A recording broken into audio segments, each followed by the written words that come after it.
Today we're taking a look at this. This is a GTX 1660 Ti from Gigabyte. This version is sold at MSRP of $279. And it's one of the few MSRP cards that has a backplate. It's a plastic black backplate and it feels quite cheap. But this is an MSRP card, so let's not have too high expectations. The heatsink features a single copper heat pipe and it has dual 90mm fans. The 90mm fans spin in opposite directions, which Gigabyte claims help improve cooling. We're not going to delve into that today, but if you look at, I don't know if you can see it, but if you can see the fin array, the fins are mounted horizontally, I think. And when these fans spin, the air will exit this side of the card and at this side of the card. But the backplate and the shroud sort of merge into one here, so the air can't pass through freely.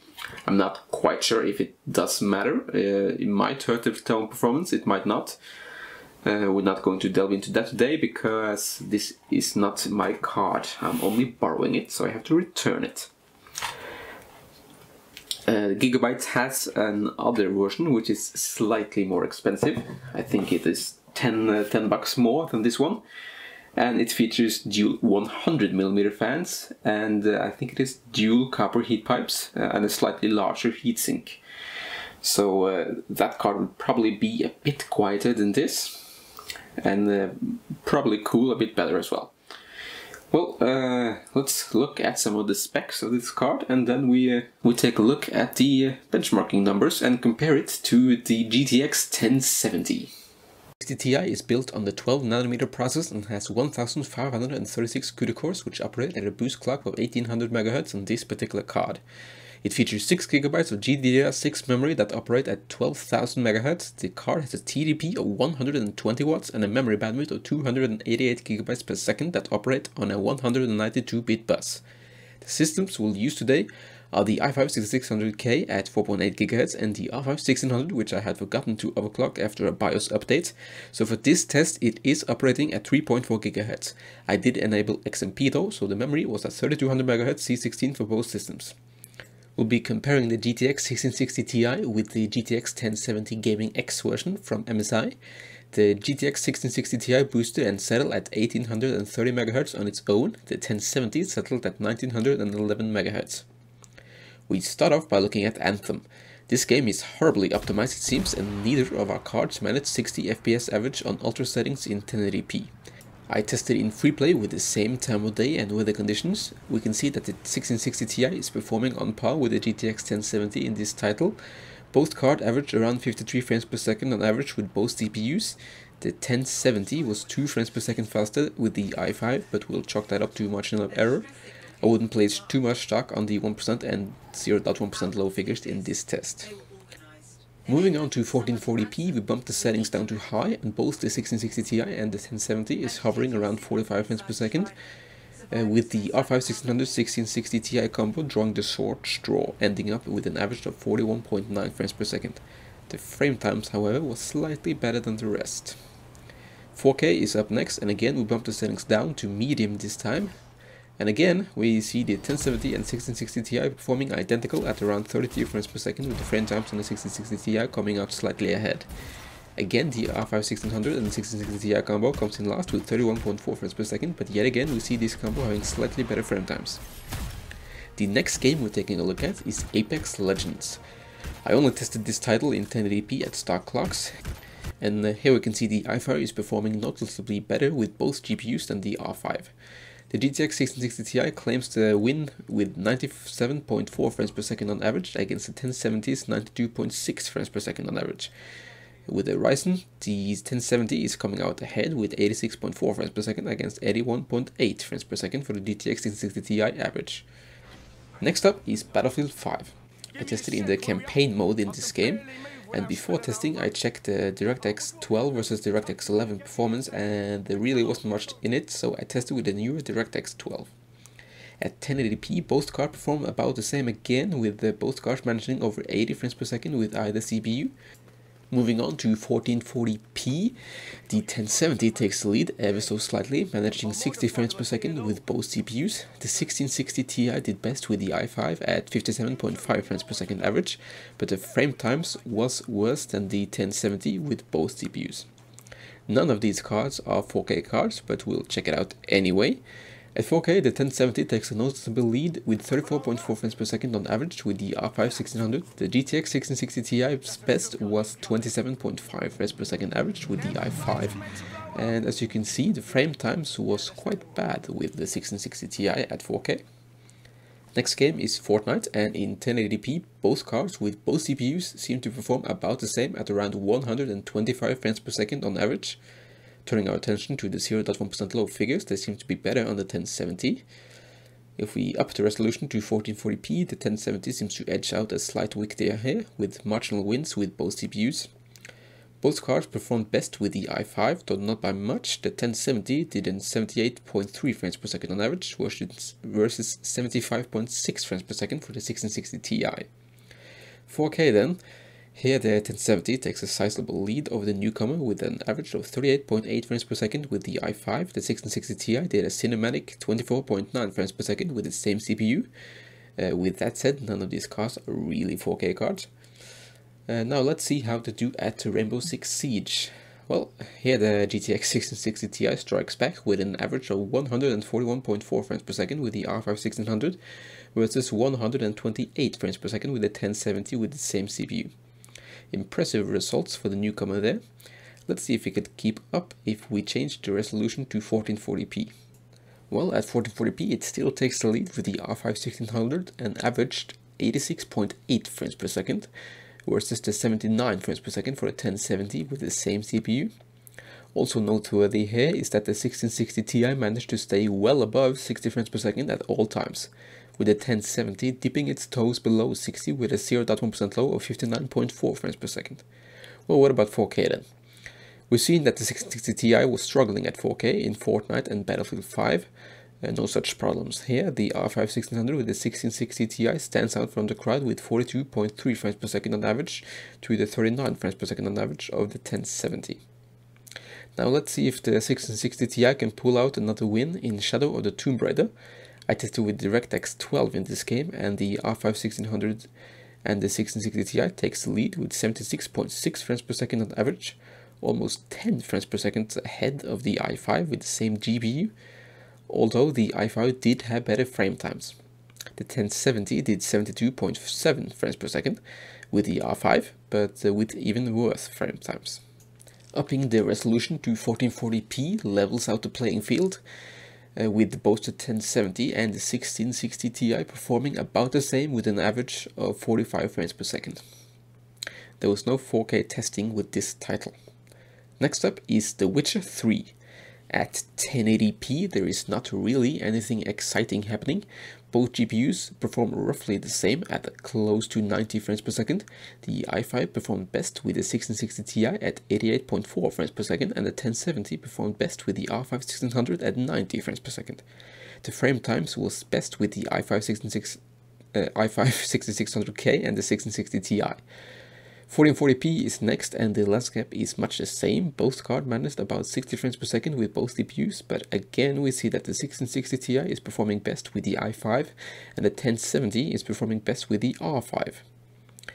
Well, can 4K change anything? Well, not really. Both the weakest and the strongest performer was the 1070, performing best with the R5 at 34.4 frames per second and weakest with the i5 at 29.2 frames per second. The 1660 Ti did 32.6 frames per second average, so it was in the middle. But of course we can overclock both the 1660 Ti and the 1070, so that's what we did. The overclock for the 1660 Ti was 1980 MHz core and 15,000 MHz memory. The 1070 was 2063 MHz core and 9000 MHz memory. We only tested in 1080p for this title with one exception. You see, I did manage to squeeze in one last game that is currently in open beta, The Division 2.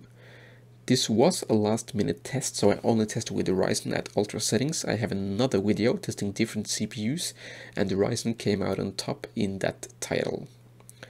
Starting in 1080p with DirectX 11, both cards perform identically at 60 frames per second average, and here we actually encounter a CPU bottleneck. Switching to DirectX 12 alleviates the bottleneck and allows the cards to stretch the legs. This game seems to favor the 1070. On average, the 1070 managed 69.9 frames per second. The 1660 Ti, on the other hand, did 63.6 frames per second. When we apply our overclock, the 1660 Ti fails to match the 1070 at stock clocks and did 66.5 frames per second. The GTX 1070 leaped ahead to 74.9 frames per second on average with the overclock. Upping the resolution to 1440p, all cards fall under 60 frames per second. The GTX 1070 did 45.5 frames per second on average to the 39.8 frames per second on average of the GTX 1660 Ti. Overclocking the 1660 Ti edges out the stock 1070 with 45.8 frames per second, while the overclocked 1070 breaks 50 frames per second with 53.2 frames per second on average. There was no 4K numbers for this title. Going back to Battlefield, the overclock boosts performance by almost 10%. The 1660 Ti edges out the 1070 with 94.2 frames per second versus 93.4 frames per second. The frame times, however, was much better with the 1660 Ti.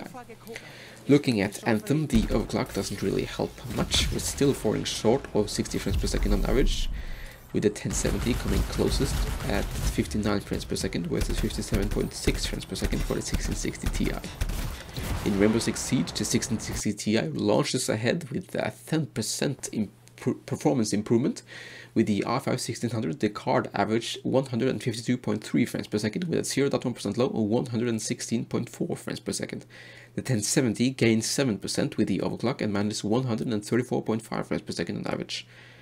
That was short of the 1660 Ti on stock clocks. In The Witcher 3, the 1070 takes the lead with 100.1 frames per second on average to 96.8 frames per second on average for the 1660 Ti. The frame times on the 1660 Ti could indicate that the overclock was not stable in this game. Next, we'll look at power draw, temperature, and fan speed measured in The Witcher 3. The power draw is measured with the power supply, a Corsair RM1000i. It is the power going out of the power supply that you can see, so the power from the wall is a bit higher. At stock clocks, the 1660 Ti pulls 40 watts less than the 1070 at 230 watts total system power consumption versus 270 watts for the 1070. Overclocking increases the power draw to 256 watts for the 1660 Ti and 288 watts for the 1070. We've already taken a look at the cooling solution of this MSRP card, and it comes as no surprise that it's not as good as the 1070 Gaming X from MSI.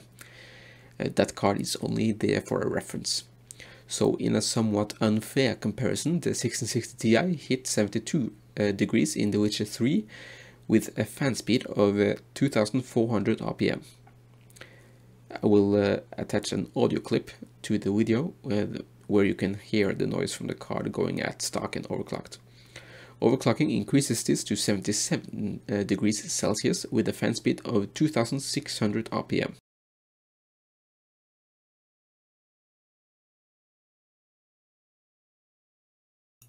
Next up, we're going to look at the fan noise at different fan speeds.